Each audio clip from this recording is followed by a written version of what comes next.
Fuck is you telling me?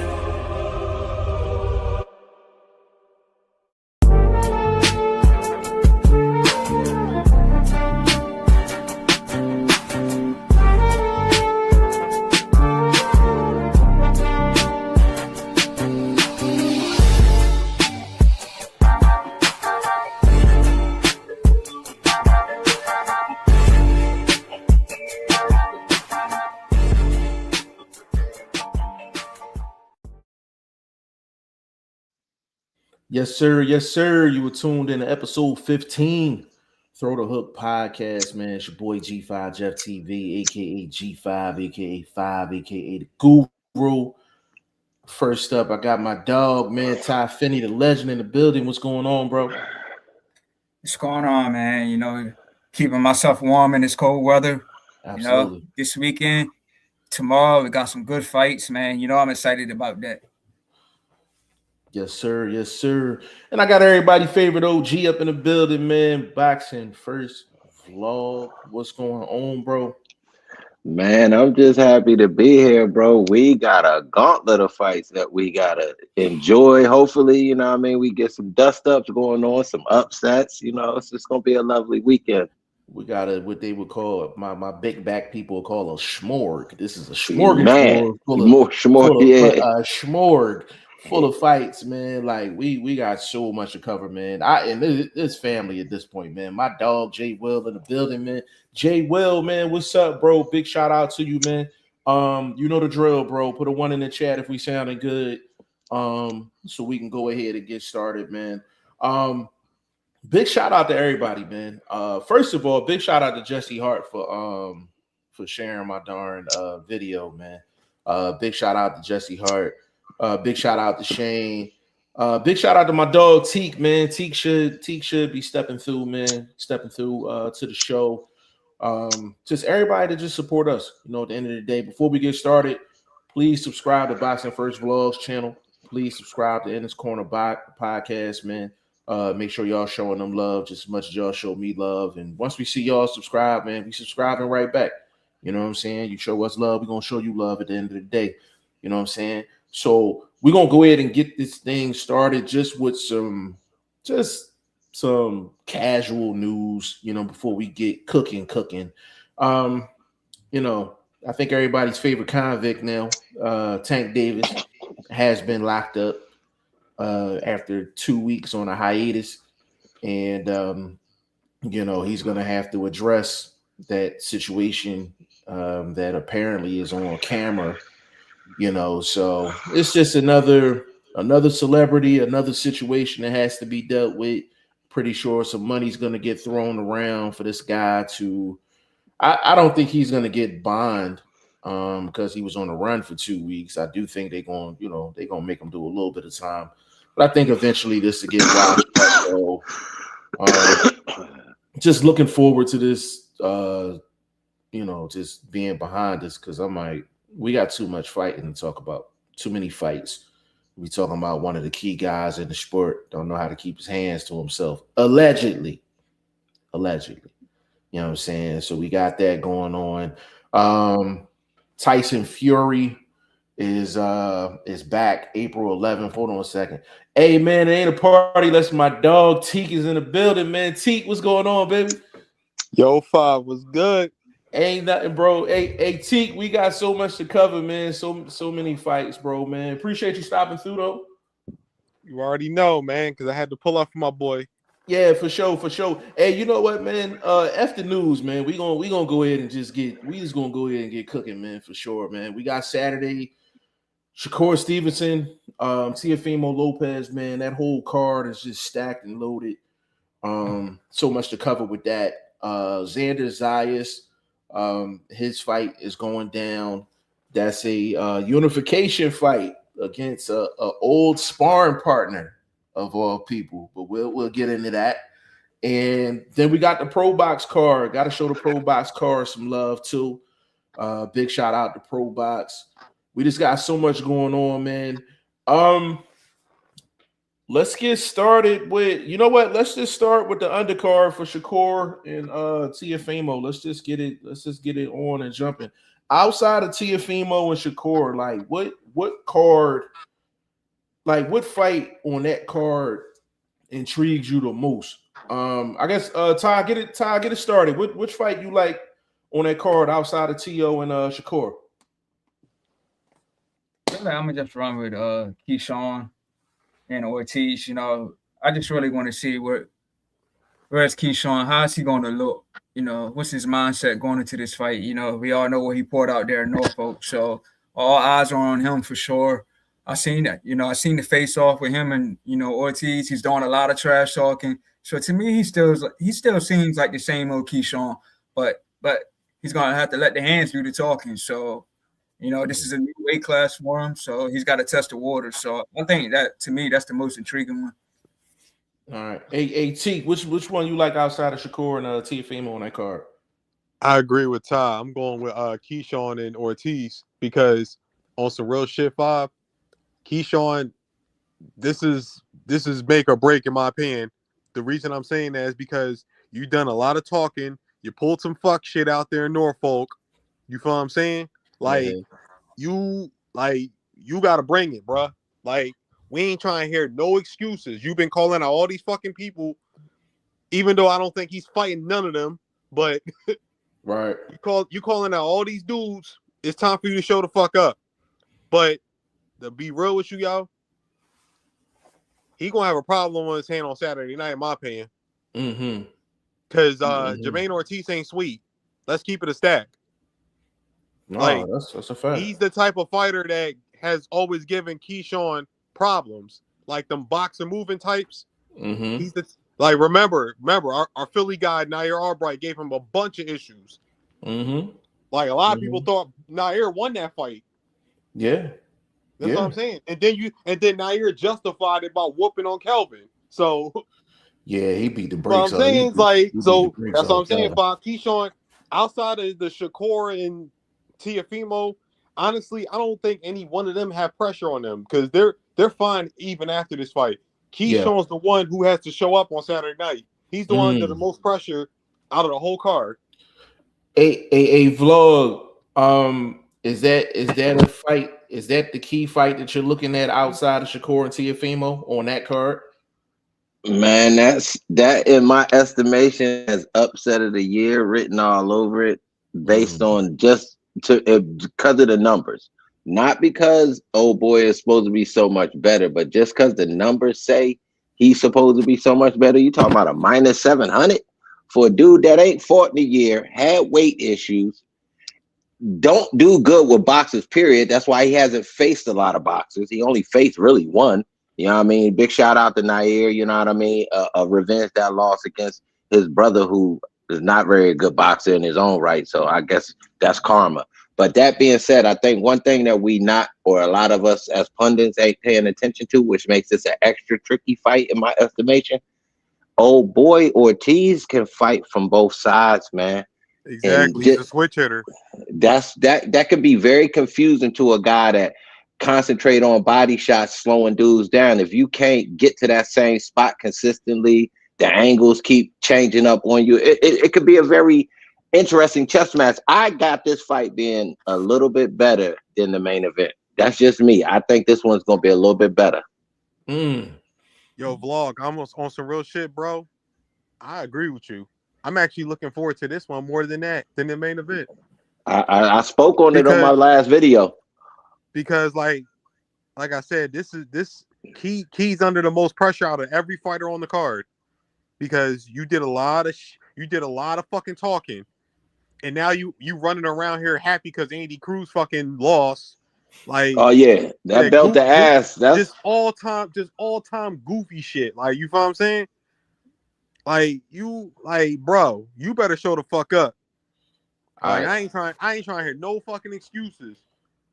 Hey yo, and you know the great thing, and those is all great comments. The thing that I took out of that is that Keyshawn has the most pressure.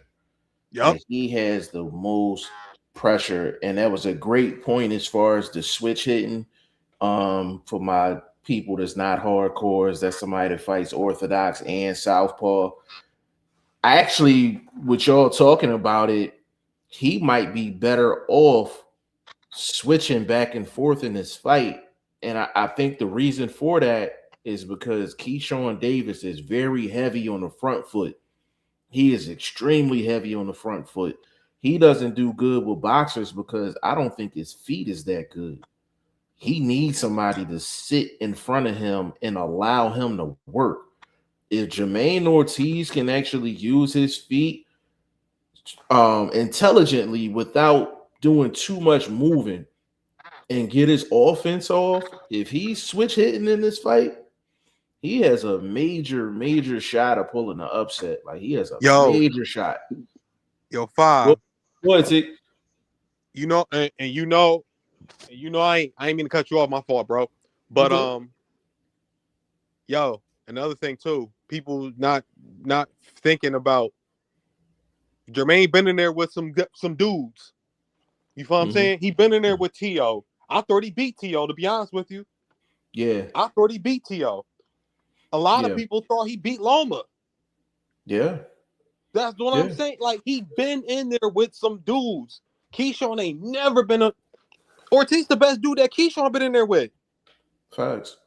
That's facts. You feel what I'm saying? Like, yo, that's what I'm saying. Like, the experience... Like, Ortiz is the more versatile fighter. He's the more experienced fighter. You feel what I'm saying? Like, I don't understand them odds about what vlog say plus 700? Minus 700 for Keyshawn, plus 440 for Davis. There's no way in the world I'm not jumping on that. It's too much value. And let me ask y'all a quick question. Who you think has the higher punch value? I personally think it's Ortiz. Obviously. It ain't even a debate. Okay, so now let me ask this in response to that question. Do you think the judges are going to like the singles, the body shots that we know Keyshawn going to be trying to look for, or are they going to give some propers to them flurries in the movement? Which y'all think these judges going to be leaning at? Honestly, vlog, I don't know what these judges be thinking no more. Because after what because after what I saw last week, bro, I don't even know anymore. Because what they did to Jesse, nah. And then they just flat out gave Raymond Mortala the fight over Andy, even though me personally, I thought that shit was a draw. I didn't think nobody pulled away from that fight. Yeah. I didn't think anybody won that fight clear cut. T, you know the thing that's crazy, and this is just the day and age that we're in the sport of boxing. Like, we supposed to be just coming into a fight card like this doing the X's and O's. And I'm quoting this from the last show. We literally got to go into this card and find out who the judges are for each fight before we do our homework and figure out who's going to win the fight. Like, that's how crazy the judging has been. And it's like, it's crazy because I'm like, you got 3 judges and all of them damn near think completely different. Exactly. Like, it's just like, it's crazy because I'm like, you have your 5 pillar criterias in terms of, you know, how to judge a round, but some of these judges, they're making it clear that they're impartial to like one style of fighting. And I'm like, as a judge, you can't be partial to just one style of fighting. Like, you have to use the 5 pillars. Now, you can have your favorite style and all that, but you shouldn't have your score to the point to where you're discrediting someone else. Like, and that's what happened with the Murataya and Andy Cruz fight. Like I said in the last show, I had somebody, that's my dog too. I had my dog call me. He said he had it 117, 111. For Murataya, and I'm like, that's my dog. And I'm like, I told him, I said, I gotta get him on the show for him to justify it. I mean, he gotta explain that. He gotta explain that to me. That one, man. I'm sorry. He gotta explain that to me. Like I said, Bob, I had it 114, 114. That's what I had it, bro. I had it 115, 113 Murataya, and I'm like, but you can easily have a draw in that situation, and it's just, you know, the main things that everybody was quoting as far as Murataya. I'm like, you look at the stats. I'm like, Murataya only landed one more punch. Like, if you really want to get, technical with it, You know what I'm saying? But the judges could have the potential to take over Saturday, that card. Like they have a chance to really take over that card, bro. Just And it's a lot of top ranked dudes on that card too. Yeah, there's a whole bunch of top ranked dudes on there Because too. remember, like that's what it was last week with there was a lot of top ranked dudes on that card with Maratala and Cruz. Yeah. But it's interesting that Eddie Hearn might start picking these dudes off because he is half promoting this event. So a lot of them dudes might not be up under that banner too much longer like that, as far as being associated directly, or they might be they still don't have a TV deal yet, I heard. And they ain't searching. Last article I read, they not even searching. Yeah, because the Zayas card is actually on ESPN Classic. They're leasing their fighters out, so they still making money. Leasing them out. Yeah, they leasing them out. You know, they leasing them out like the Ferraris. You know what I mean? Man, like furniture, homie. Said, they still making money. So I mean, yeah, for sure. And without having to spend it, you know what I mean? Literally without having to spend it. For sure. Yeah, because a lot of their events have been losing money for years anyway. Big shout out to Laser Sharp Gaming. Not to get too far off of it. It was that app, bro. That fucking ESPN app was the service on it was so terrible, bro. I think that hurt them in the long run. When they was first building up, they used to have the fights on every Friday. But shit, if the damn main event keep looping and by the time it settle in, it's really in the 8th round, but you watching the 3rd round. It's like, what the fuck? That's a fact. Big shout out to Laser Sharp Gaming in the building, man. What's going on, bro? Jay Will. Yeah, like Keyshawn and Jermaine Ortiz, man. Like that fight, it's a fascinating fight when you really look at the X's and O's of it, because Keyshawn coming up in weight, will he actually be able to put something on Jermaine Ortiz to get Jermaine Ortiz respect? And I think that's another thing people not talking about. Jermaine Ortiz has been in there with the top of the top, but Jermaine Ortiz got some whiskers on him too. Jermaine Ortiz ain't sweet. You know what I'm saying? So I keep telling people that, bro. Bro, can Keyshawn Keyshawn is known as a power puncher at a lower weight. When a guy goes up in weight, it's always a question of whether they're going to carry their power with them. You know what I'm saying? But and also, let's add this. He's a power puncher against a stationary target. Exactly. Agreed. Bingo. Agreed. Jermaine Ortiz ain't no stationary target. And Jermaine Ortiz, this fight is for the taking. And Ty Finney vlog, we talk about this all the time. We want for Jermaine Ortiz offensively to turn up. Don't leave nothing to the judges. Don't leave nothing to be desired. Go in there and work. I think the 2 fights that he's had with the big names, I think he didn't take his hands and put his hands on their neck. No, he didn't. And just go for it. And that's especially the one thing with Jermaine Ortiz. Yes. Because like I said, I thought he controlled the fight with Loma. Yeah, but when you're the underdog, bro, you got to do more when you're the underdog. Fair. Yes, it may not be fair, but you have to do more as the underdog. Like you have to go above and beyond when you're the underdog. Like you got to literally like damn near go crazy up in there, especially with against a favorite with money behind them and a name. Can I ask Ty a question real quick? Go ahead. Ty, you still in the building with us? Yeah, I'm here. All right. What percentage of quote unquote, even though he's a young boy, but his veteran, just the amount of fights and ring experience he has over Keyshawn, how much percentage do you give that to be a factor in this fight?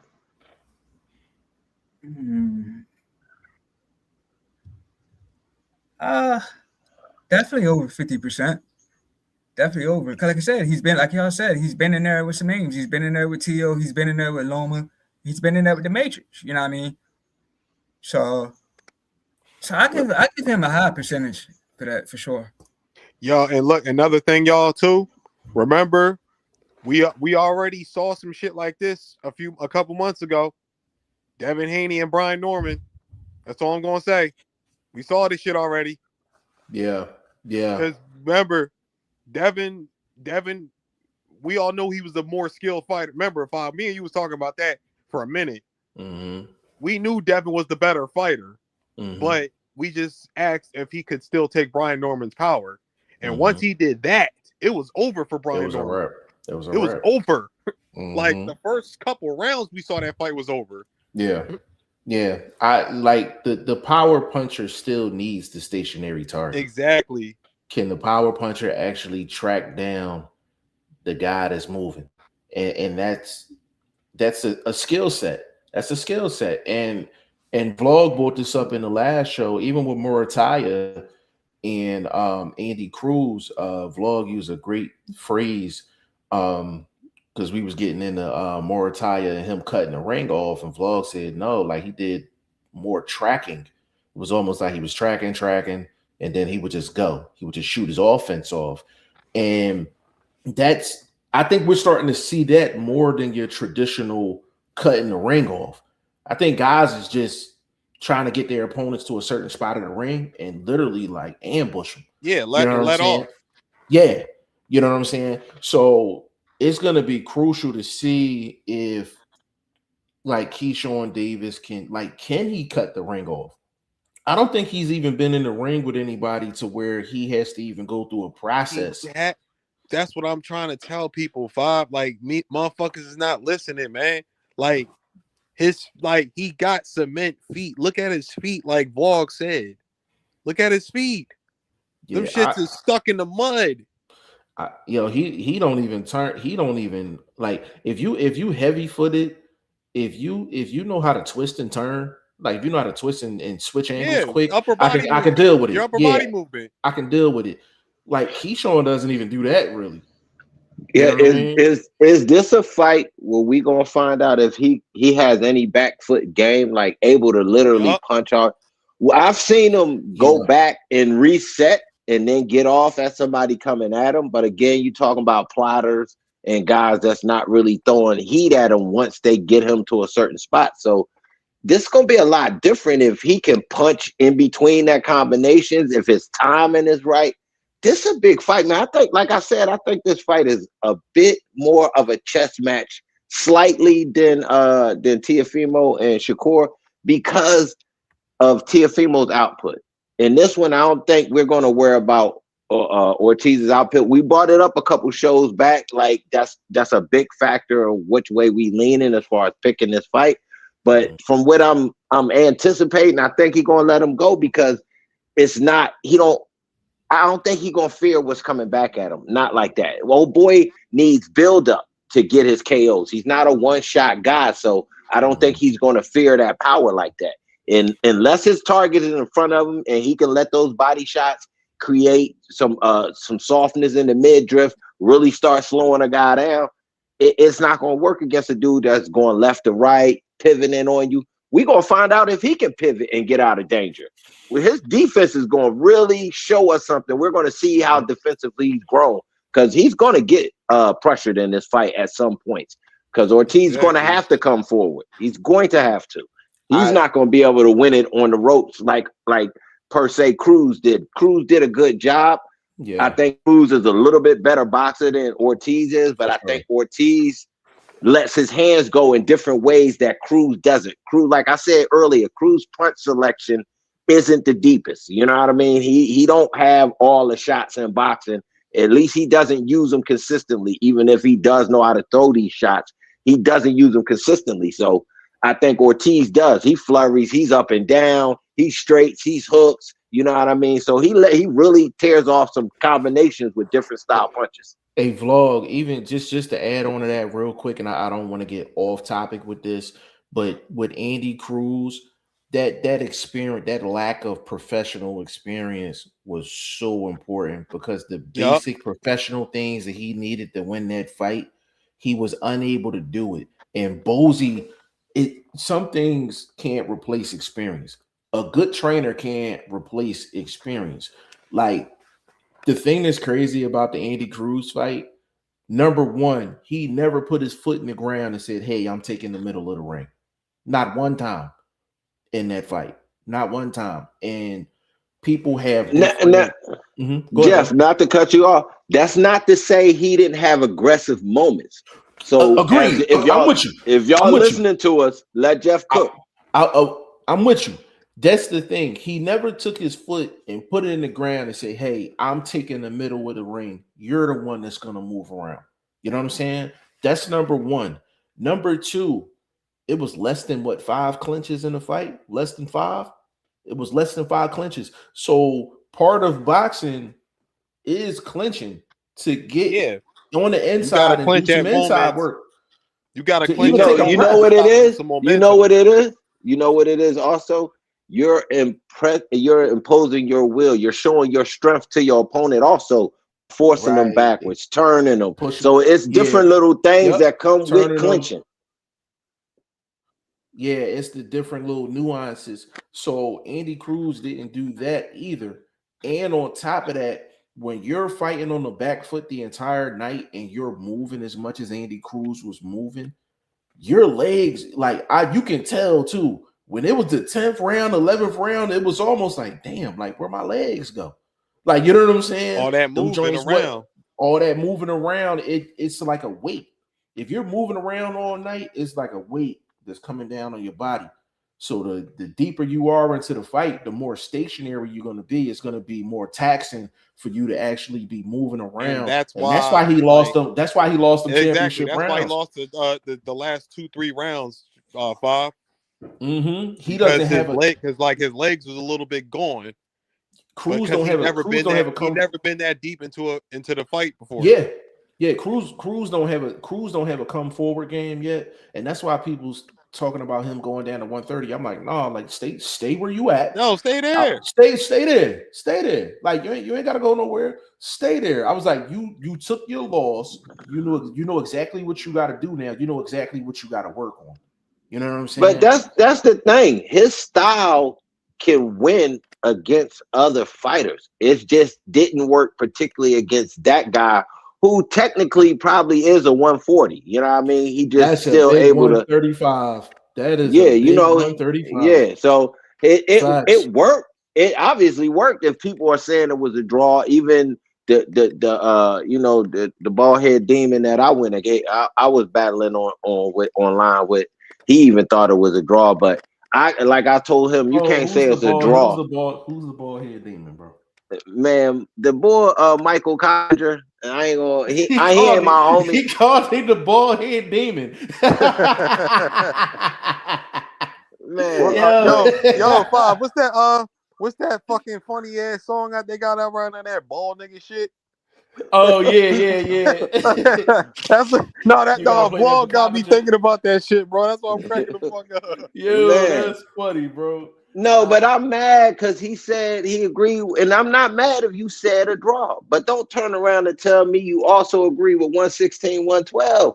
If you're a real analyst, you gonna stand your ground. That shit was 116, 112, man. Not on any fucking planet. Again, that's why I'm upset. You're confusing me. They're paying you to confuse us as fans. Come on, man. Talk to real ones, bro. We're going to set you straight. For sure. Let me get in this comment section real quick. Angry Mexican 999. What's going on, bro? Big shout out to you. Good seeing you again, man. For sure. He said, Bozy N is not looking good. Fulton was unprofessional and got humiliated. Andy Cruz hype train was derailed. He is 40 in Cuban years. Can't change that amateur style. Boots is next up to get exposed. Oh my god. So he went straight for Philly, guys, man. He went straight for Philly. We seen him for the first time in the last show, and he definitely took his Philly shots, which I don't have an issue with. But go ahead, Lord. Go ahead. You know who he angry at? His King Cinnamon is leaning over in the throne chair, so that's why he angry. Yeah, because Crawford beat the dog shit out of him. That's why. His King Cinnamon. Hold on. A angry Mexican. I'm assuming you a Canelo fan. Are you a Canelo fan? Like, what's some of your favorite fighters? We need more context in what you talking about. But as far as your statement, bro. As far as Stephen Fulton is concerned, like you know, he can't control Stephen Fulton's plate of food when he's not around. He don't live with Bosey. You know what I'm saying? Even though that's not a great look on the camp. And remember, Pop, we got on Cool Boy went on I was on last time. Yeah, for sure. And then you said Andy Cruz hype train was derailed. Bro, to be honest with you, bro, I don't even think Andy Cruz had a hype train. To be completely honest, I don't think he had a hype train. I think when it came down to it, everybody looked at this as a 50-50 fight or close to a 50-50 fight, and this was really going to be a really big test for him. So I really don't agree with the hype train either. Now, he might be 40 in Cuban years. I'll give you that. He might be 40 in Cuban years. You know what I'm saying? Now, as far as Boots, I don't see anybody exposing Boots, but we'll see how that plays out. Ain't nobody at 150. Ain't nobody at 154 beating Boots. Cut it out. The only person who even has a chance is Jermell. That's it. And that's if he's on his A+ game. Exactly. And we don't know what he looks like right now. Yeah. So until he comes back, nobody's fucking with Boots at 154, and they know it. I'm gonna go as far as to say this. I don't think there's a man on the planet that could beat Boots. Usyk can't beat Boots. Hey, look, man, skill for skill. Who's better than he? Nobody. Exactly. No one walking, homie. These people act like they don't see it when they see it. It's almost like you telling them, yo, the sun up and it's hot and it's bright outside. And they're like, nah, I can't see nothing. You like, what? Open your eyes. Like, come on, bro. Everybody can see Boots is the best. That's why they hate him. They don't want to get in the ring with him. They know. Hey, angry Mexican, you're gonna have to get back. You're gonna have to get back in the comment section, bro. You're gonna have to fire back. You see, Virgil Ortiz don't want none of that smoke. He keeps going and shit. Man, I ain't never seen nobody duck a fight by pulling out a lawsuit. Bro, that shit is crazy. And then motherfuckers was justifying that shit. I thought dropping the belt was bad. No, pulling out the lawsuit. Come on, bro. The thing that's crazy about that, he ain't got no belt to drop. That's why. Yeah. I mean, just world champion. Bro, that's fucking the thing, overrated bro. ass. He not even the thing that's funny, like if Virgil Ortiz really wanted to fight, and we ain't gonna veer too off topic, but with Virgil Ortiz, if he really wanted to fight, him and his manager, they could have just went to the zone. They could have just went to the zone because their hand was already in the negotiations anyway. Exactly. He didn't even have to do the lawsuit. He could have just been like, you know what? Just tell Oscar there's no DAZN deal if this fight don't happen next. That's all he had to say. Forget the lawsuit, forget the legal fees and the lawyers and all that, because we all know anything that goes the lawsuit route is gonna take time, especially if for you athletes, really want to fight. Yo, Five. You really want to fight somebody, you will make it happen. Point blank. I don't want to hear the fucking excuses. Look, let's just keep it a bean too. Even PBC, they didn't want Earl in there fighting Terrence Crawford, but who pushed the fight through? Yeah. Who made it happen? Earl made it happen. Yeah. He went against his own fucking team, his own fucking promotional company, and everything. Mm-hmm. Yep. Because he wanted to fight. Absolutely. When you want to fight somebody, you'll make it happen. I don't want to hear this shit, bro. Yeah. I listen. Like, ain't nobody buying that bullshit ass excuse from Virgil Ortiz and none of these motherfuckers, man. And you know what I think we gonna I'm gonna end it with this. I think Boots fights the winner of Bachram and Josh. I do too. I don't even think we're gonna get Virgil Ortiz right now, man. And I like that fight for Boots, whichever one it is. I'll take Boots versus Bachram. I'll take Boots versus Bachram all day. I'll take Boots versus Bachram all day long. Because once Boots beats the shit out of him, I don't want to hear no more fucking excuses. None. Hey, Ty, get in here. What you going to say, bro? That's what I was getting ready to throw, and I was going to say, like, we got that fight coming up this weekend, Martizelli, Josh Kelly, and then I don't know what the date is, but I did see that Fondor and Thurman are rescheduled. Yeah, it's March 28th. Okay, March 28th. It's still an option. It's still. Can I go Can I go against both of y'all right now? I actually think the bigger opportunity would be the winner of Abbas against Xander. I think that's gonna be a unify automatic. You know I'm what cool I with that mean? too. I'm cool After with that all too. this waiting, and all this ducking, I think he's deserving of that opportunity. A vlog. Let me. I don't even want to say come back. Let me just bring up an extra point. If I'm let's say Xander Zayas wins, right? Now he has 2 belts. To be honest with you, I'm trying to go after the other champion before I even get the boots. Right. It just make more sense.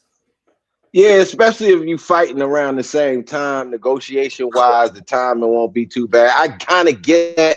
So yeah, in that aspect, Boots and them definitely probably need to be ringside of that Kelly fight and try to call somebody out, bro. Real Because quick. this is getting crazy, man. Listen, I'm not gonna lie, bro. Bakram versus Josh Kelly. Let me ask this question, and I honestly don't know the answer to it. I ain't trying to be facetious or nothing. Is there VADA testing for this fight? I don't know. I can actually find out. Let me do some homework on that Hey. right now. Oh, hold up. Bringing up VADA testing real quick, bro. Bringing up VADA testing. What's the name?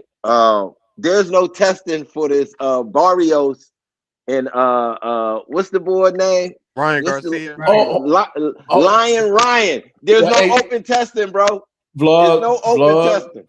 Vlog, you gonna have us on this show for like 4 hours, bro. I know, bro. Exactly. All right. Don't do that to me, bro. We know what he about. His cheating. Yeah, don't do that to me, bro. Not tonight, bro. Don't do that, bro. Let me give a big shout out to BFT TV. He dove heavy on that one, bro. That was crazy. These motherfuckers. Everybody else there's a few other dudes he brought up that's fighting this weekend. They have open testing for their events this weekend. So it's like, and it's WBC dudes. It's like, bro, how don't y'all have y'all other world champions on the testing list, but you got these world champions on the testing list? Man, Suleiman is on some bullshit. But go ahead, Jeff. I don't want to hold the show up. Yo, so the thing about that with the VADA testing, Bakram reminds me a lot of this fight kind of reminds me of the Dalton Smith fight that just happened. Well, Subriel Matiz. Bakram reminds me of Subriel Matiz. You have power, and that's it. You got power, and that's it. And no defense. I say that the power don't show up. I'm gonna say this. Now, this is contingent on whether there's VADA testing. The reason I'm asking the question, and I hope any Bakram fans is not taking it as a disrespect or a he shot. got fucking fans. He got fans. I don't know. I'm just saying he may, if they're out there, if they're out there, you know Probably what I'm saying? In Russia.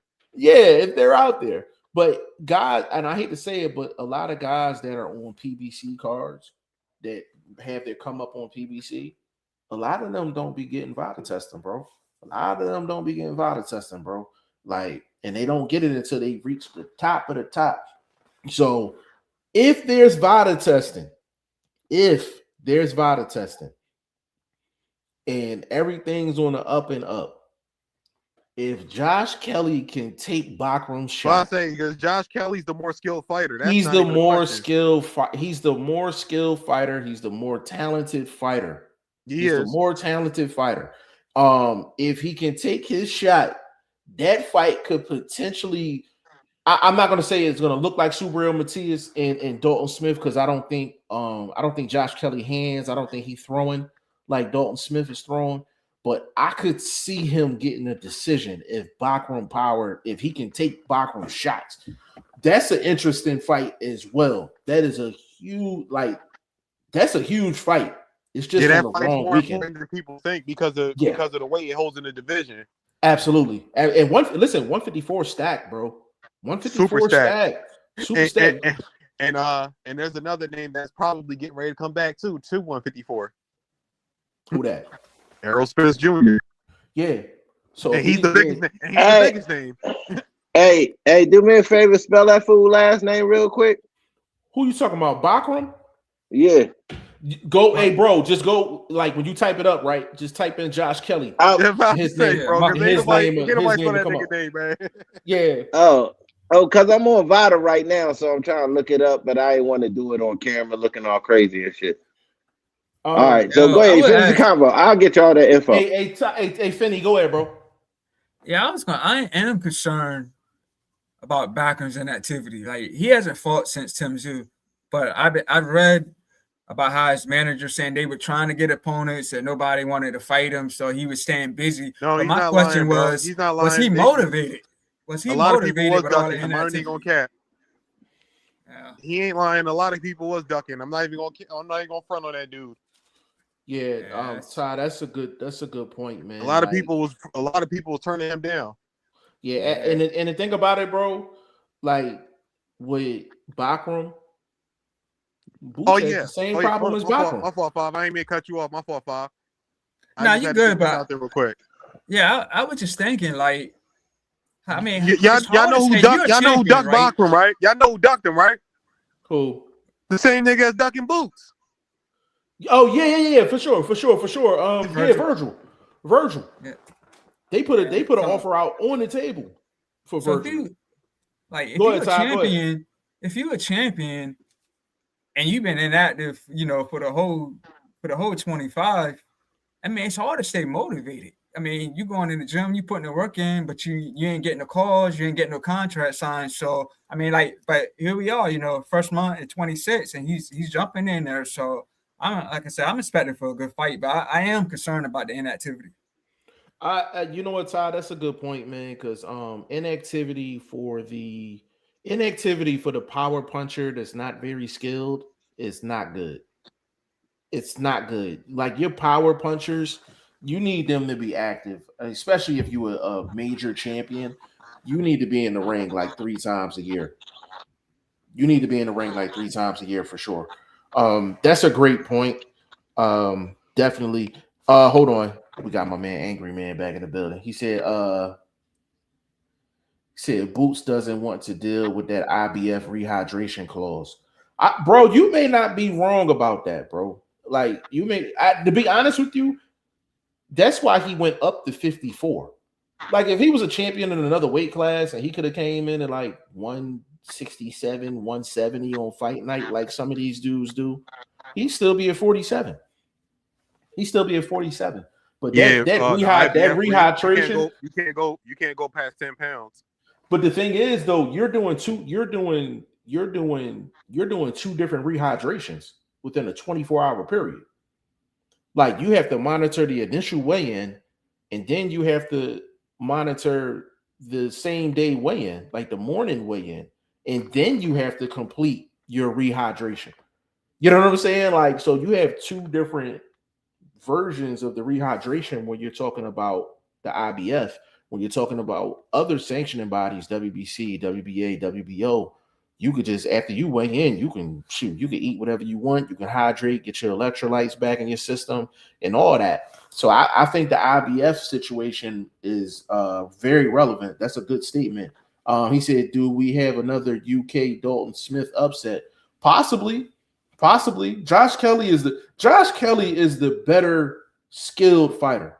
The better skilled fighter doesn't always win because the power guy is very difficult to deal with. But the power guy that don't have no skill, can be had. You are giving Josh Kelly way too much credit right now. I gotta be honest with you, Brody. Josh Kelly is a poor version of himself when he was good. He don't have a foot movement. He still got that weak ass Philly shell. He's going to get hit in the mouth. I'm calling for a stoppage in this fight because there's nothing that Kelly's going to throw that's going to keep Bakram off of him. That man is relentless. He's a bit slow and methodical with his relentlessness, which leaves him open. But at the same time, we've seen pressure fighters getting decisions. So I look for it. I look for him to win, but at the same time, I think he got enough power that he could get to a worn down older version of the Josh Kelly we thought was a slick white boy boxer. He was the Caleb Plant before we had Caleb Plant. Well, the thing, just to respond to that, everything I stated was preferenced off of whether it was VADA testing. Like, Josh Kelly is the better skilled fighter. Like, whether he's worn down or not. And I'm not even disagreeing with anything that you said, but Josh Kelly is the better skilled fighter. And Bachram's coming off a layoff, and we got a power guy, like Ty Finney said, a power guy with no real defense, and he's not skilled. He's not skilled, so it's not even it's a combination of Josh Kelly. His defense is using his forehead. Yeah, it's like there's going to be spots where Kelly going to look like old Kelly because Bachram's defense is so bad. So it's not a sense of like we're trying to put Josh Kelly on this pedestal. It's the opponent, it's the skill set, and where we're at. Now, if there ain't no VADA testing, I think Kelly's getting stopped. If Bachram power shows up, Kelly could get knocked down in 6, less than 6. That to me, you're saying Bachram is open, but is Kelly going to be willing to really exchange or kind of let his hands go because he's, you know what I mean? You still want to be defensively sound. So it's good question. Like, bro, that's a great question. That's a great question. But that is what makes the fight. That is what makes the fight. Bachram, you see this on my hat. That's the target with Bachram. He like hit it. Like he ain't gonna stop you. There's no pivoting. There's no nothing. He got his head right here. He like hit it. So Kelly's gonna have his opportunities to get off on Bachram. Like you said, Vlog. The thing is, can Kelly take Bachram's shots? Can he take his shots? We had the same question with Dalton Smith and Subriel Matias. Now, you knew my opinion on that. I was like, once he got popped by VADA, I was like, yeah, I don't think Subriel Matias popped. And listen, Dalton Smith, he wasn't going to no parties afterwards. So Subriel Matias got real pop. He got real pop. You know what I'm saying? But that's going to be the key to that fight. But I think that fight going to be a lot better than what people think, though. Yo, Five. Yes. Oh, yeah. I ain't mean to cut you off, Five. What I always say about Subriel Matias. What, as far as just him as a boxer? How good he is. How good he is. You know, I always say he was not good. Yeah, he cheats. I've been saying that shit for a long ass fucking time. Yeah, none of that shit that happened to him. I ain't shocked by none of it. He garbage. Yeah, I called that upset. I called that upset. I know. I saw it. I called that upset. I was like, yo, I don't believe him. I do. Hey, what? He got his ass. Yo, they gave him a fucking robbery win over Alberto Puello. Puello whooped his ass. Nah, I can't agree with that. You ain't think Puello won that fight, bro? Man, he had Puello on the ropes. He had Puello shelled up a lot. A lot of that can just be. No. See, look, Vlog. This is what I think, Vlog. This is what I think, bro. The early part of the fight, I agree with you, 10,000%. You feel me? But I thought, because going into the 8th round, I had it tied 4-4. You feel me? And then I thought Puello won the last 4 rounds, like point blank. Hey, real quick, bro. You know what I want to start doing, bro, and I think this is kind of just as we grow as a channel, just as a unit. I kind of want to do like some like exclusive streams where we can kind of rewatch some fights and score them joints. There's so many fights, man, where I just be like, yo, like we got to go back and go watch that over again and just have like a small group. Bro, you say that, and I anticipated being a minimum of 3 fights this weekend that we're going to have that sort of difference in judging what's going on. Like, and it's going to be some good fights. It's too many not to be at least 3. Yeah, you know another good fight on the card, man, and I think people are overlooking it, man. Shushu and Carlos Castro. That's going to be a really I knew he was going to say that, Bob. That's going to be a really good fight, bro. And No, for I hold on, don't hold on, think and so. real quick. For the people that need to do their homework on Carlos Castro, just pull up the Cool Boy fight. Yeah, he He's a dog, yo. ain't sweet. He ain't sweet, bro.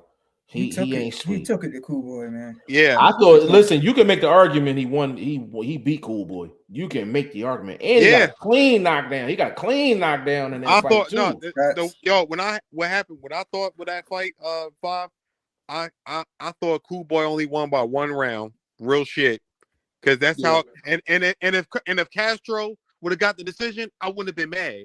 That's how real it was. Yeah, I wouldn't have been mad either, bro. Go ahead, Flo. Because Castro was working him. For What sure. was I gonna say? What was I? Oh, this is what y'all sleeping on in that particular fight, and the reason why Shushu is such a big favorite is because Cool Boy Steph never attacked that wide open body. This man is going to run into a couple devastating left hooks to that liver, and he's going down. There's no way in the world that I think these odds makers are that wrong when they putting this dude at -1,000 and for the KO it's like -180.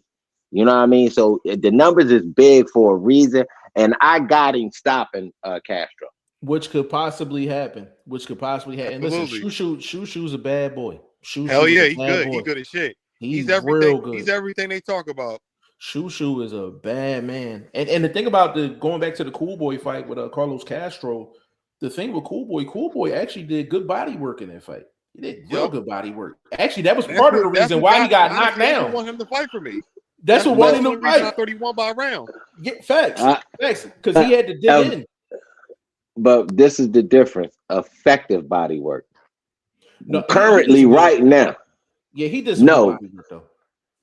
He ain't stopping nobody to the body like Shushu is. So it's a different level. That's what yeah. So it's a different level. Yeah, Shushu got more power. Yeah, and on top of that, Cool Boy came off an extremely long layoff. What was it, about a year and a half? It was a year 14 and a half. Months. 14 months. That was a long layoff. What's the next fight? Cool Boy and his skill set, like. Say it again. I said, "I'll go ahead." I didn't know. I thought you was wrapping it up. My bad. Go ahead. Oh no, I think I had a signal joint real quick. Yeah, but Shushu that deal though. Shushu that deal. Them odds is high because Shushu is that good. You know what I'm saying? Like he's that good. So, but that's gonna be another good fight if he might be the second best 126 guy after Inoue. I don't even think Inoue want them problems. I don't know if Bob will make that fight. I don't think Grandpa Bob gonna make that fight. I don't think he's gonna make it. But is anybody interested in Big Baby? No. Big Baby Miller? No. I got a better fight. What you got? It's a super middleweight contest. It's a Cuban boy. Nah, this a Cuban boy fighting out of Germany. His name William Skull. He fighting this Denmark boy named Jacob Bank. These dudes think they are like in the 15s, the top 15s for either the WBA and the WBO. So both of these dudes kind of got some rankings. They moving up and trying to become contenders. Hold on. William Skull moved up to 175? No, he had 168. That's a 168 fight. Yeah, that's 168. I actually like William Skull. He's a solid fighter to me. Low key, this gonna be a tricky fight for him because the white boy is actually the better traditional boxer as far as the movement. This white boy can punch off the back foot. He obviously hasn't seen the level of competition you would think the Cuban has with some of the amateur training that I'm sure he's done throughout his career to obviously moving over to Germany because he's fighting out of Germany right now. So I think low key, that's one of them off the radar type of fights. And I'm definitely checking for the results because I'm putting some coin on that one myself. When that fight happened? That's the 31st. Majority of these fights are going to be actually Friday night, Saturday. That's going down on a Sunday.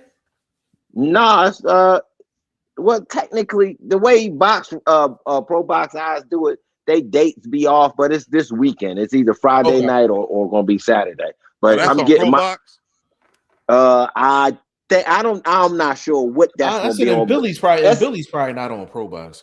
That's too big of a name for Pro Box. No, not in Billy. This is William Skull. This is Oh, you talking about young. Skull? Yeah. I'm sorry. Yeah. I said in Billy. I think that's gonna be on like on the undercard of the Dezan Joint I because it's was like going to say international.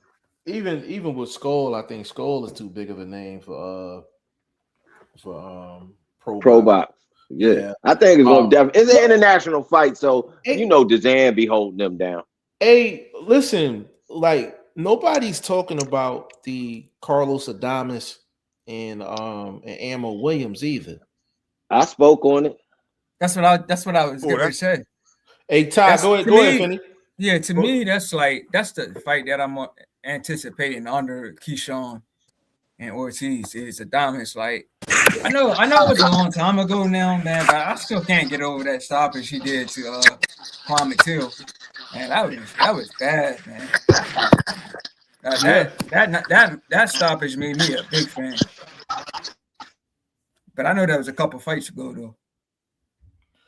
Yeah, that was definitely a couple fights ago.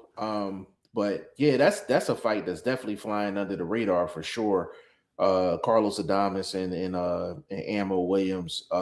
Ammo was on a nice run for a minute. Then he kind of had that situation where he was kind of like tweaking out, you know. But Ammo's a solid fighter. Carlos Adames has been kind of flying, even though he's a champion. He's been flying under the radar for a minute. You know what I'm saying?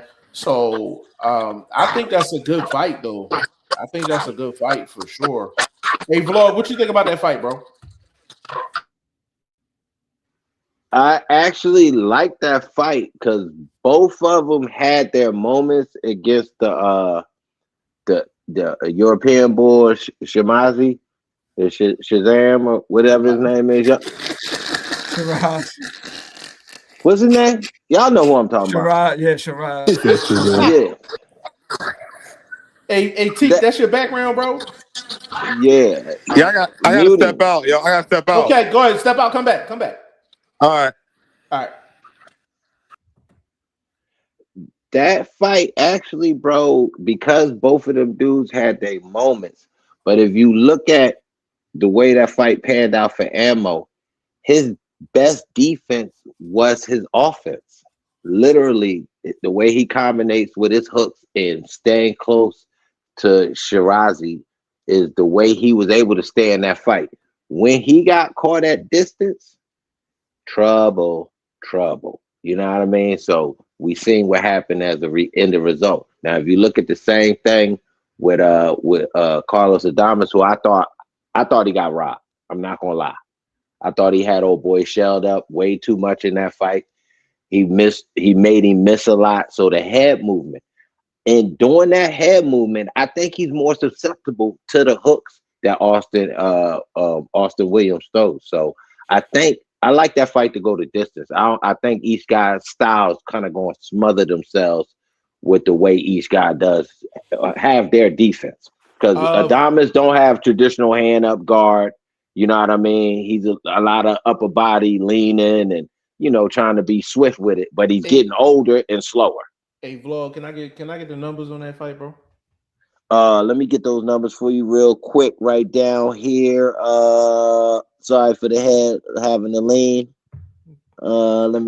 We got Ammo Williams plus 320, and we got Adames minus 460. So this is where, like I said, if you tap into my video, I was trying to tell you how to kind of parlay some of these fights and some of the results, depending on what your opportunity is.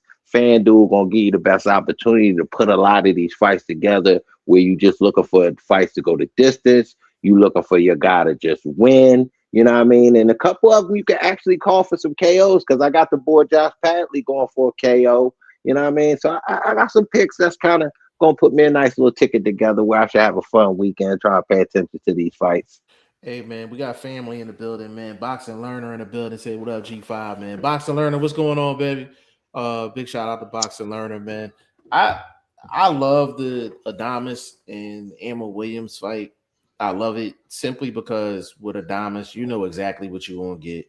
And what I like to do is when guys are listening to the show, this is a mistake I used to make. Back during the Goodfellow podcast days, like I assumed everyone was like a hardcore that was watching. And I learned that that's not everyone. So with Carlos Adames, if you want to go reference a fight with Carlos Adames, go back and watch the J Rock fight. Go watch the J Rock fight with Carlos Adames, and you could kind of see who Carlos Adames is in that fight, kind of the good, bad, and in between. He got a stoppage in that fight over J Rock. Some people thought it was a little premature, but you can kind of see what you need to see in regards to Adames. Go ahead, Ty.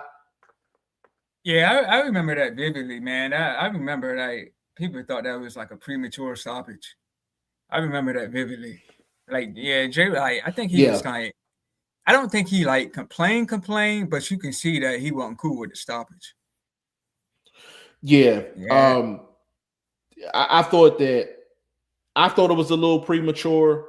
I'm not gonna lie, Adames was getting off on J Rock like during that round, but it was never to a point to where J Rock wasn't trying to be defensively responsible, or he wasn't trying to even respond, to the offense that Adames was putting out. Like that was a sneaky good fight too, though. I got a great question. What name guy do you think can get a KO this weekend? Are we talking just the Shakur card? Any fight, pick a guy that got the name, a recognizable guy that I think can Zayas gonna get a stoppage, bro. I think Zayas getting a stoppage. I think Backham might get a stoppage. You think Backham might get a stoppage? Yeah, I think Shushu could possibly get a stoppage. So yeah. If I had to bet, I would say Shushu. I probably had the most confidence in Shushu getting a stoppage. Yeah. Todd, that's a good point. I'm gonna ask you this too. Go ahead, Todd. This as far as Jesse Hart. Do you like this name for him if the guy decides to go back to 168? Boo Boo Andre. Like I seen him posting he got a fight coming up or whatever. Mm-hmm. And don't quote me on this. I think he said it could be at 168, but I'm not 100% sure on that. But if it was at 68, do you like that fight for Jesse Hart? Just me thinking out loud. I think that's a bad style matchup for Jesse. I think that's a bad style matchup for Jesse. People would gravitate to it because of the names, but I think that's a bad matchup for Jesse. Go ahead, Flo. I think it's the weight. At this age, with the fight amounts that he's had, that weight trying to get down there. But if it's one fight, he might do it because it probably for surely it'd be a decent payday to recognizable names. So obviously negotiations got to be respectful. You know what I mean? So if it's a one fight situation, but not for like a run off of that fight. Hey, Vlog, 99.9, I would agree with you. As far as like the age thing and going down in weight, I don't really like that. Like we talked about that in the last show with Andy Cruz, going down to 130. So I usually don't agree with that. With Jesse, me personally, every fight that he took at 75, I don't think he should have took it. I'm talking going back to the Joe Smith days. Like he's a tall, lean guy. Like you stand next to him, like he's a tall, lean guy. Like he's not his weight. He doesn't look heavy. The way he looks on TV and all that, that's exactly how he looks in person. He's not even a big 68 in my opinion. He's just tall. Like if he can if he can do a one-up, I prefer Jesse Hart at 68. I prefer him at 68. I don't like the fights that he takes at 75 because I feel like he's trying to climb a mountain. You know what I'm saying? Like even when he fought Joe Smith, he was trying to climb a mountain. You know what I'm saying? So if that's the case, I wouldn't be against Jesse Hart going back to 68. I just think Boo Boo was just a bad style matchup for him. Like I think that's a bad style matchup. But I mean, listen, if Boo Boo jumping back in the ring, man, like it really depends on the opponent. It really depends. Which Boo Boo y'all talk about? Andre. Oh yeah. Against who? We don't know yet. We don't know. I think you said Jesse. I just seen him posted on IG. He was saying like you're gonna have a fight coming up, but it was no names, of course. But Andre to me just had one of the strangest careers, man. Like he finally gets a big fight at 35. He gets stopped. Of course, it was at 168, and then he hasn't fought since. I was like, everybody was talking about his inactivity. You know, he never fights the big names. It's like he finally gets a big name, and he still hasn't fought. But Tom, I'm gonna keep it real with y'all. Like a lot of those big names didn't want no smoke with him either, though. That was legit. Can I say something real quick? I think he's been able to grab some step aside money, which is not spoken about a lot in this era of boxing. And he could have been one of maybe the last guys that actually received it in this modern day. We know back in the day, they gave a lot of step aside money to some of these up and coming contenders to kind of get out the way, like a Mike Tyson and guys like that. I think Andre could have been recipient. I don't know that it's true.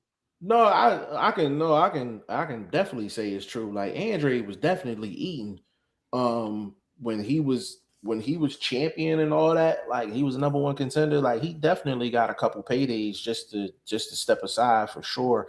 Like Andre, Vlog is right. One of those paydays he got from step aside. Remember the first what was it? The first Triple G Canelo. Yep, he got step aside for that. Because remember, he was the next in line to fight whoever won that fight. Yep. He been getting step. He got that old school step aside money. He got that pre-COVID step aside money. You know what I mean? He got that old money. He got them $20 bills before they became big faces. You know what I'm saying? That's how far back his step aside money go. No, but real shit though, man. Like Boo Boo, like Andre he was getting ducked, like legitimately. Facts. Like you saw Canelo. No, look, this is real shit. Canelo ducked that man at 54, 160, and 168. And just to wrap that up, bro, in a nice bow. The thing with Canelo that made his such nasty work, he ducked Boo Boo Andre, and it was unification. It was undisputed. It was unification, undisputed. And ducked him for undisputed. That's some of the nastiest work. And then went to 160, and then he went to a whole other division to fight somebody else for undisputed. Yeah, that's nasty work. As Vlog would say, he went on the European tour. European bum bash. Yeah, for sure. Hey, my dog Blaze in the building, man. Big shout out to Blaze. He said, I think Keyshawn is going to get the stoppage. Ooh. No. Ooh. No. Ooh. Ooh. Hey, Blaze, I don't know if you bet, bro, but if you want to, you can win some change. Hey, Vlog, can I get some numbers on that, bro? Numbers. Keyshawn getting a stoppage? Can I get some numbers on that? Let me go on over here. That's a bold statement, bro. He said, "I think Keyshawn is going to get a stoppage." I don't see it. You know, I got one more good fight. Is off the radar because y'all got to pay attention to these good fights. The style matchup is there too. We got Starlin Castro. That's that long, lanky boy fighting at 140. He just fought Aranosian. I thought it was a good fight. Obviously, he lost because he was kind of getting pressured. But he fighting the boy Flores. That's going to be a nice little squab right there. Flores got some overhands.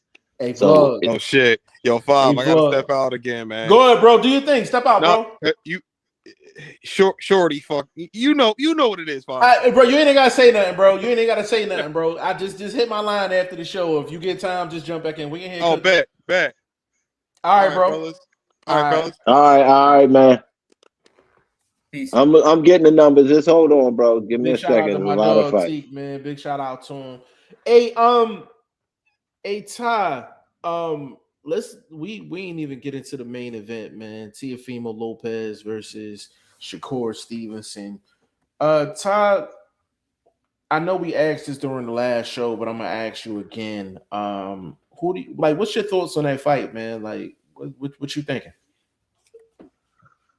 For some reason, man, I just think it's once Shakur's under them lights, man, he's in his zone. He's just in his zone, you know. I think if, you know, Tefimo tries to, I think Tefimo's going to mix it up. I think he's going to mix it. I think he's going to try to trade with him. He's going to be on the back foot. I think Shakur is just going to be like focused, just stand in front of him, trying to cut the ring off best as he can, sticking with the jab, you know, just, you know, throwing 1-2s. I think Shakur is just going to be in his zone, just catching him easily. And I think Tefimo's going to be going to mix it up. But I think Shakur, I got Shakur winning decision. I'm not going to say easily, but I definitely say he's going to win like more than half the rounds. Like probably like a 8-4 type fight. 8-4. Something like that. Yeah. Okay. You know what though? Like the closer I get to this fight, I think one of the main questions for me, I was like, is Teofimo like, is the best Teofimo going to show up? Like that was what I was kind of going back and forth with in my mind. And I think Teofimo's going to show up. I think Teofimo is going to show up. He's had a couple of fights where he, you know, like the Cambosis fight and all that, like where we didn't see the best Teofimo. Like I think Teofimo's bringing a game. I think Teofimo's bringing a game to this fight. And it's the one thing that I was been watching a little bit of tape, and I went back to Teofimo's fights. He's fought other southpaws, right? The one thing that I do like with Teofimo, and for some reason people don't notice this, when the southpaw fighter gets their right foot on the outside of the orthodox fighter's left foot, like that puts them in best position to get some more offensive work done. For the traditional fighter to get out of that, to be honest with you, all they have to do is take a step or two back and circle to get out of it, to reset the position. People think like just because the southpaw fighter gets his right foot over top of the left, you know, over top of the left foot, like they think like there's nothing for that other guy to do. No, you can take a step or two back and just circle out. Teofimo does a great job of that, which I think he's going to do in this fight. The thing with Teofimo is all the questions that I have with Teofimo is the mental makeup throughout the fight. Can he stay mentally strong? Can he stay mentally focused? Can he carry out an actual game plan with Shakur for 12 rounds and stay disciplined? That's why I've never seen Shakur not disciplined in the ring. I've never seen him not disciplined. And that's why I'm leaning toward Shakur. But I really, really like, don't get it twisted, bro. I really want to pick Teofimo. I really do. But I just can't. I just can't. Like, if anybody's going to beat a Shakur, it's going to be a guy with Teofimo's skill set. And Shakur's coming up in weight. There's a lot of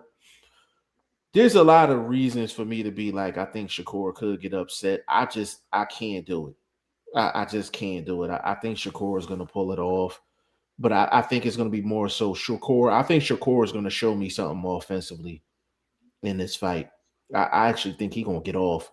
I think he's actually going to get off in this fight because of the magnitude of the fight. And what Vlog said in the last show, we don't know what the judges is doing. We don't know what the judges is doing. That's why I wanted to spot shot. That's why I wanted to speak on what you were saying about him moving out and circling out. The one thing about that we know Shakur will follow you. And he's just quick enough to get something off while you're trying to reset. So that's part of the chess match that we're anticipating between these two guys. And I do think it'll be a close fight just based on kind of reputations on the line. I think this is a big fight for Teofimo for future. You know what I mean? Because he don't want to regulate himself to a gatekeeper. And already he kind of putting out excuses if he was to lose and end up kind of falling out the picture like that as a big name in the sport. Dad having heart palpitations and you know what I mean? He kind of don't seem mentally keyed in. The press of the day, you run around calling people evil. You know what I mean? You talking about your dad ain't there because he have a heart problem. It's a lot of things that's not looking good just with that camp and a lot of what they've been kind of going back and forth. Oh, I'm the cool guy, but and I'm the antagonist. And it's like, oh, it's mental. I'm just playing mental games. Or now they asking him, what about his mental games? I'm like, I don't think Shakur playing mental games. If he said he want to beat your ass, he probably want to beat your ass. Like, that's not mental game. That's just him telling you how he feels. So I think he's saying a lot of that as deflection. He just don't look right there mentally, bro. He don't look like he keyed in for this fight. I'm looking for a 8-4 shutout. You know what I mean? I anticipate Shakur coming forward a lot more than we seeing him, especially in step-up fights where, like a Zapata, he was a bit defensive, but still able to be quicker and get off in between them. Kind of weak-ass combinations Zapata was throwing in that fight. A lot of that shit was kind of garbage. So it was easy for him to... I mean, it was, bro. It was a lot of garbage. That's why I'm hoping if you look at styles, the way Ortiz throws a lot of combinations like that, I just think he's a bit more active with that style, that flurry style of combinations than a guy like Zapata was. Zapata tries to throw heavy instead of being accurate and heavy with his shots. Well, you know the thing is, bro. I'm glad you actually mentioned that because it looked like Zapata really was. It looked like he was. Zapata is the Z. Tomato. You know what I mean? Yeah. The thing with Zapata is it looked like he wasn't throwing for power in spots of that fight with Shakur. It was almost seemed like they told him, "Hey, we need take a little less power. Take a little something off." That's why I didn't have a problem with his output because I think he was trying to be mindful of what was coming back at him. So I didn't have a problem with how he approached Shakur because I think if he would have approached it the other way, I think he'd have got knocked out. That was his that's to me is almost the same way I analyze the Ortiz situation. Part of your best defense with the legs is being offensive, making him reset, making him think and kind of adjusting. So you know what I mean? Like I said, both these fights is definitely gonna be some chess matches. Yeah. But to get them numbers, let me get them numbers to you real quick. Yes, sir. The Boy Blaze said he was looking for the KO. That's plus 130. So positive money for him. Hey, Blaze, hold on. Hey, Blaze, you put on here. I think Keyshawn is gonna get the stoppage. Hey, man, Keyshawn for a stoppage, man. It's plus 130. That's plus money. You know what I mean? Hey, it's value. You like it. Value in it. Yeah. Big shout out to Young Reem in the building, man. Big shout out to Young Reem, man. Hey, Young Reem, I don't know if you subscribe, man, but if you're not subscribed, please do. You know, subscribe to myself. Boxing First Vlog and this corner podcast. As soon as we see you subscribe, man, we subscribing right back to you. Big shout out to you for showing up in here today, showing some love. Said, let's hope core hands are not hurt. I read something about that, bro. I hope that's not the case. Because we've seen Shakur fight before with a hurt hand. We've seen that before, and it wasn't a pretty sight. It wasn't a good fight. So hopefully that's not the case, bro. Oh, we got family in the building, man. Andre Southgate in the building, man. Big shout out to you, bro. Go subscribe to Andre Southgate too, man. Doing good work over there for sure. He said Shakur is too good defensively. I wouldn't be surprised if he goes up to 47 if he wins this one. I got Shakur by decision.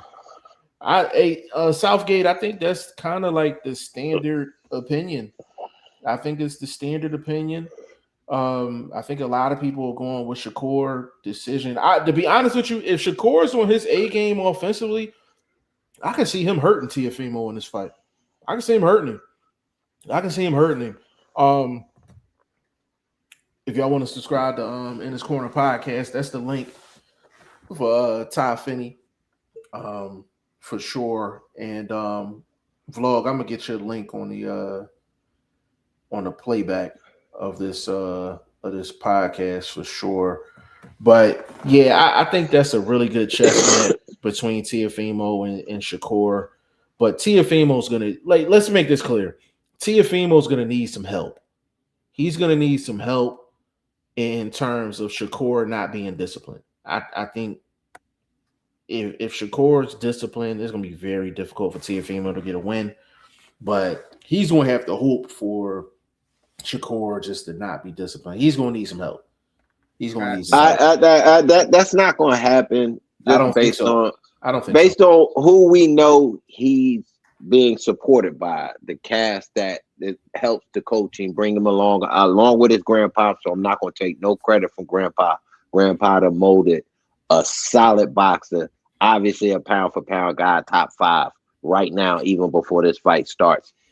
Could elevate him into the top 3 with a solid victory, in my estimation. You know what I mean? So I'm going to readjust at the end of this month, which I ain't gonna have too long. So Monday morning, expect a new top 10 from me.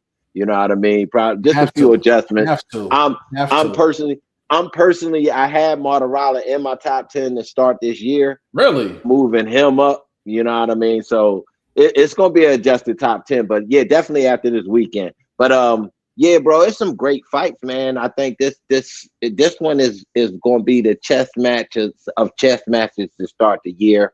Hopefully, we continue to get these type of fights, and just as boxing fans, be just gleeful.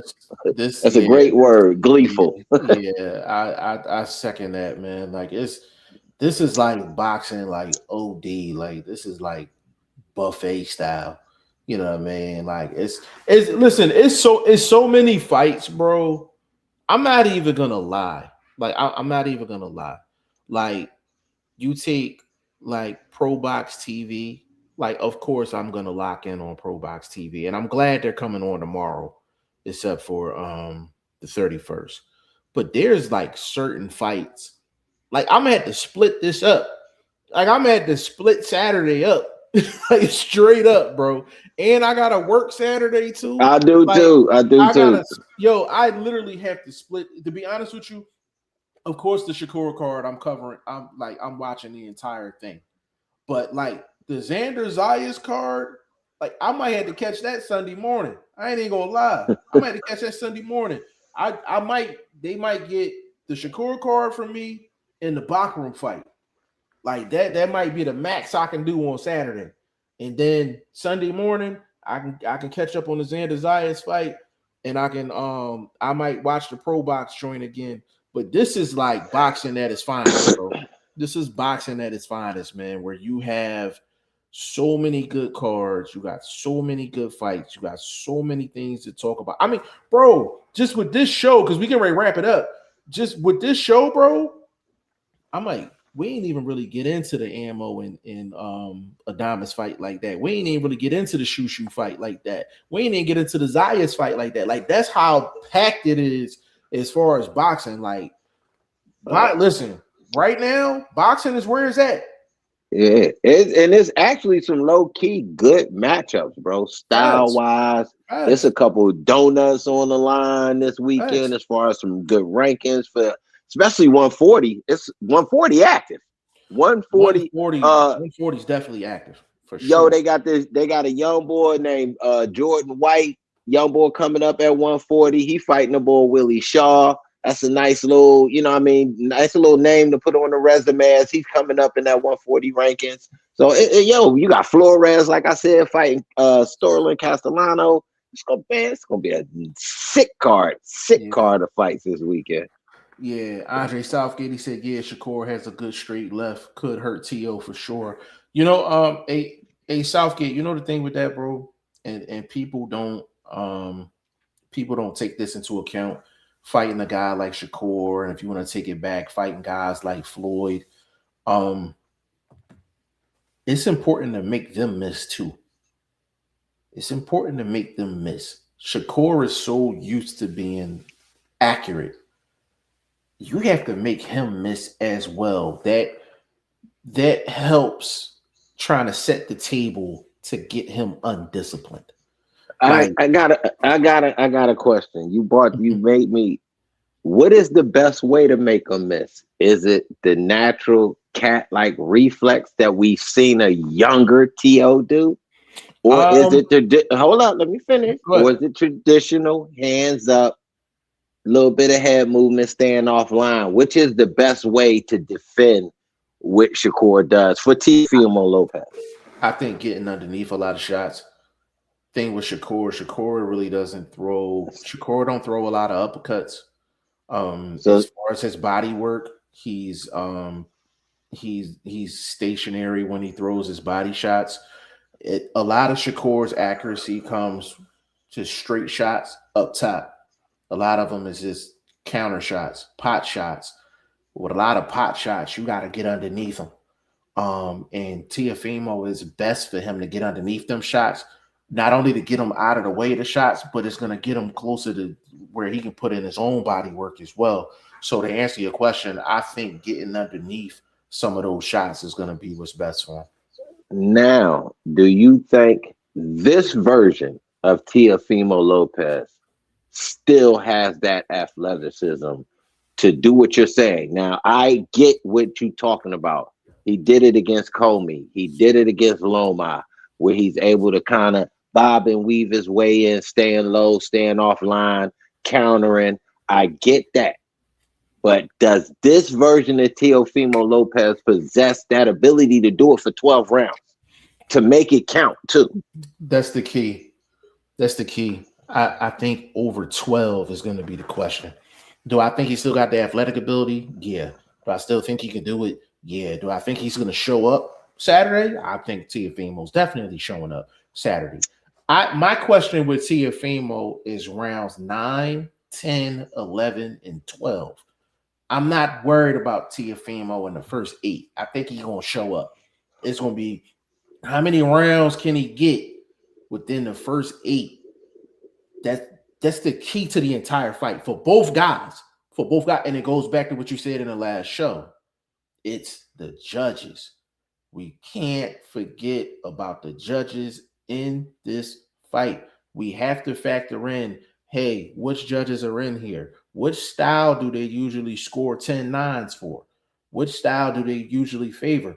You have to factor this stuff in when you're talking about this actual fight. If you got 3 judges in there and they usually don't score that well for the defensive pot shot guy, then Shakur got some homework to do. Shakur gonna have some work to do. You know what I'm saying?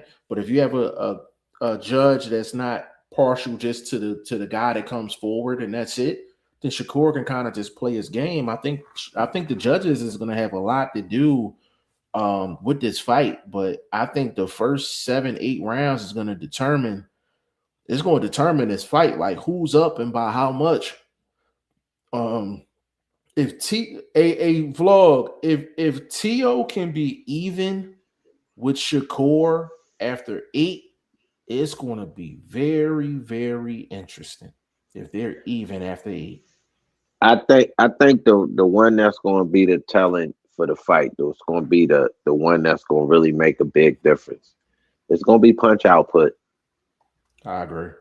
I think the fighter that lets his hands go the most consistent and effective with it, going to be the one that's going to pull his fight out and be edging as far as judges. Even if you kind of favor a counter-punching style, if he ain't counter-punching enough, if he's not creating offense that makes this guy react to where he can get his counters off, even a judge is going to see the other guy being a bit more offensive and causing more reaction to the other fighter. It's going to be a tell. Yeah. No, that's a good point, bro. That's a good point. We got Andre Southgate back. He said, agreed. That's what Shakur does. He makes guys miss and walk them in the straight lefts. His footwork is too good. Tio was good, but he needs to slow down Shakur with body shots. I the thing with that Southgate is, and this is what makes Shakur so tough. You can't even really sit there and invest in the body with Shakur because his pot shot game is so crazy. And I've been saying this for years. Southgate, you've been around since the start. Like, you don't trade body shots for head shots. You just don't. It don't matter who it is. You know. Now, if we talking And back in the day, like Mike, but the body snatcher McCallum, that's something hold different. up. Now we also got to put this in there. I'm gonna get it off real quick because I got a plane coming. T.O. got more wear and tear than Shakur does. That's going to play a big part down the stretch, as Jeff brought up with them late rounds, the championship rounds. You know what I mean? So we got to pay attention to that too. Teofimo's been the distance several times in a lot bigger fights. It's going to be very interesting what he got left in the tank as far as a big level fight like this. He might still have shit left for the Catteralls and the Josh Taylor type guys who wasn't even at their prime when he was fighting them. He's not looking good. You lost against Cambosis. Come on, bro. This dude has not looked And good in some and time. Taylor and actually Taylor was in his prime when he fought him. He did a great job against Taylor too. I thought Those are- Taylor was coming down at the end when he started getting them big fights like that. Once he No, had got Taylor all the was, belts, but I Taylor thought was a he started. champion. I know, that's what I'm saying. Once he achieved the pinnacle and then the money fight started falling in his lap, I thought he started kind of falling off his dominance. Yeah, and you know what? And the thing about that fight, that's a good fight for people to watch too. Teofimo and Josh Taylor, because Josh Taylor's a southpaw. I actually just watched that fight. Pay attention to Teofimo's feet throughout that whole fight. Just pay attention to his feet, how he got out of range, which way is he moving, his punch combinations. Um, of course, Josh Taylor and Shakur Stevenson are two different fighters, but you can watch a fight like that and get an idea of how Teofimo approaches the southpaw style. And I think that's the most recent southpaw that he fought, if I'm not mistaken. So go look at that fight and go look at Teofimo's feet and see how he's going about actually operating defensively and offensively um, against Josh Taylor. And Josh Taylor is way more aggressive than Shakur, way more aggressive. So that's a good fight for you guys to watch to get an idea as far as Tio is concerned against your southpaw, aggressive southpaw, and Josh Taylor. And again, I'm not comparing Josh Taylor to Shakur Stevenson. It's two different types of southpaws, but just to give you an idea. But Tefimo, like if I remember that fight correctly, Josh Taylor looked a lot bigger than Tefimo in that fight. He looked big, yeah, he was like he looked tall. yeah. He was definitely the bigger fighter for sure. That's what I was talking about. He was having weight issues at that time. So that's what I meant. Like his falling off from being dominant, coming in prime shape, moving around, being that that slick kind of boxer that he was that had a little pop. I thought once, like I said, he started getting the Teofimo fight. He got the fight with Catterall. He started kind of tailgating and kind of hitting that pinnacle and kind of sliding down the other side, like we kind of started seeing with Canelo, which nobody obviously act like they didn't see in the past 7 years. They had seen this man just steadily downgrade in performance and you know what I mean, KOs just went left, you know what I mean? So it's like, come on, bro, y'all haven't seen this? I'm seeing that with Teofimo. Now, will we see a resurgence? Possible. We've seen a lot of OGs bring it back one more time. You feel me? I'm gonna go mute real quick. Okay. Hey man, big shout out to Jesse Hart too, man. I just seen your message too, bro. He told me to shoot him the link. Like I could have got him on the show. I wasn't even paying attention. But yeah, it's gonna be great fights this weekend. Absolute great fights this weekend, man. We got the Pro Box card coming on tomorrow. We got the Xander Zayas card. We got the Bakram and Josh Kelly card. And then we got the Shakur Stevenson and TefimoLopez card, man. Fully loaded.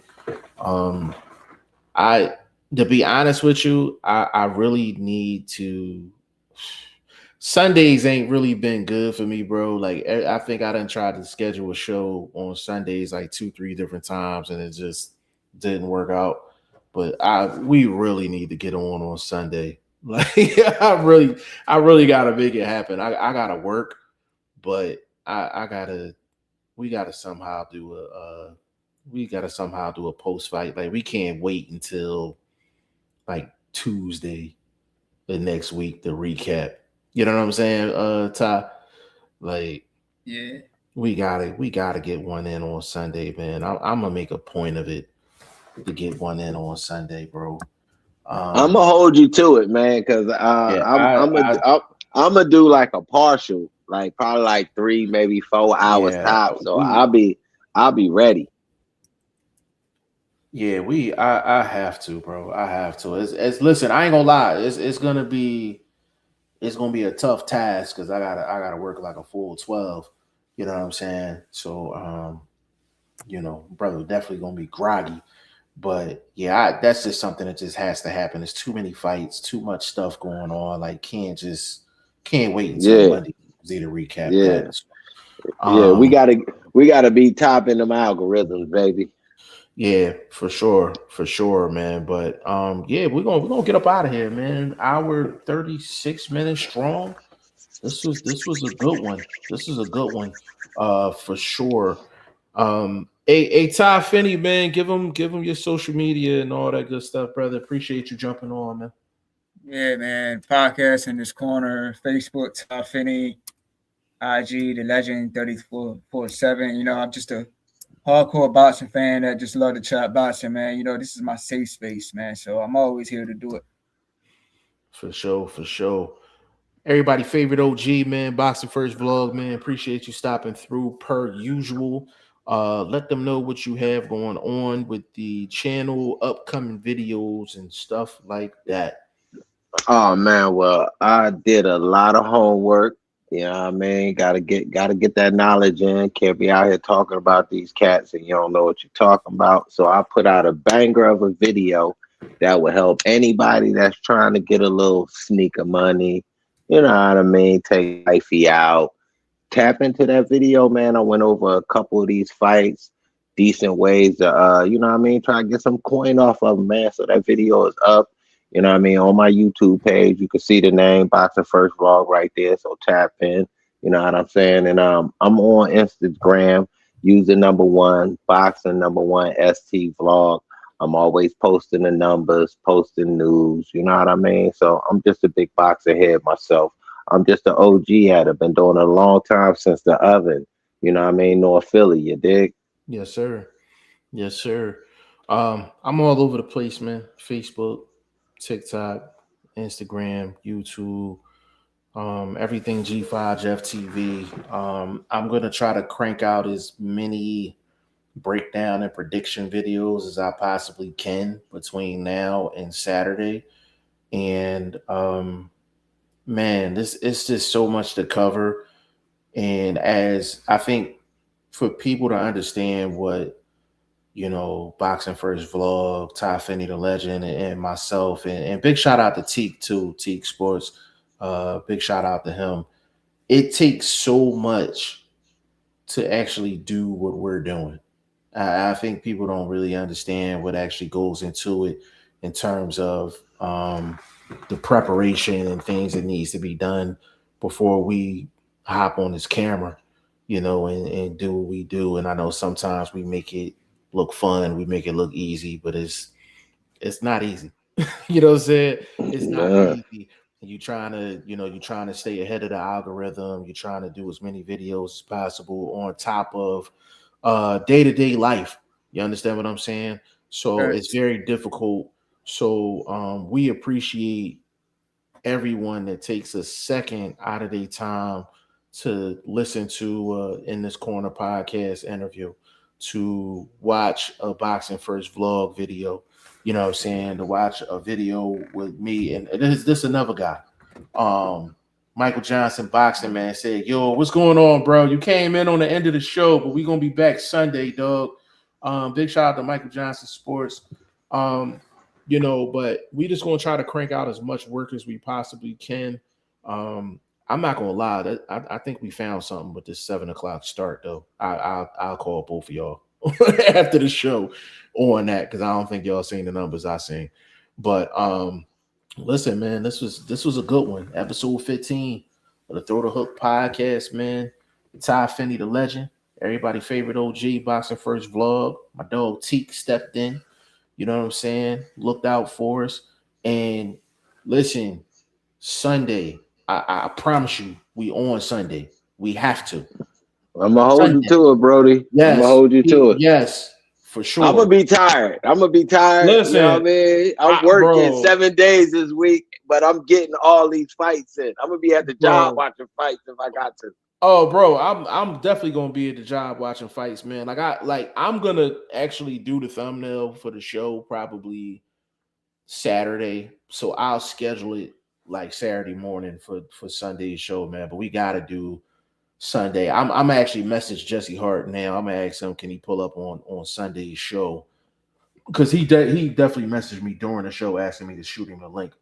So I gotta make sure I get him on the show. DT3 too. I gotta shoot a joint on DT3. So Sunday show might be legendary for sure. We might have a packed house, man. But you know, on behalf of Ty Finney, the legend, Boxing First vlog, your boy G5 Jeff TV, man. This is episode 15 of the Throw the Hook podcast, and this was a good one.